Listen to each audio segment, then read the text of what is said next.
Days like today, it's a little chilly and rainy. I feel like are good training days. Little light rain, sprinkles, mist. It's a good rain to train in because you never know what you're gonna get on race day.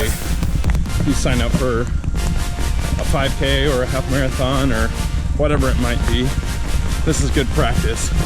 It builds your tolerance for the uncomfortable. And we know by now, life is about stepping outside your comfort zone. That's today. Wish me luck.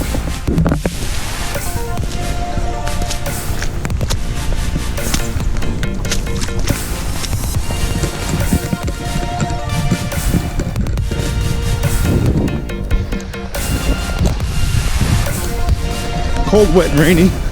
That about sums up this run. But I still did it. That's what matters. Feels good. Something I can get used to. We'll see how the next one goes. Thanks for watching.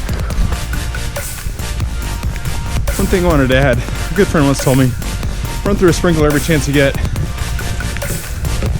Today's one of those days, except for it's a natural sprinkler. How's that work for you?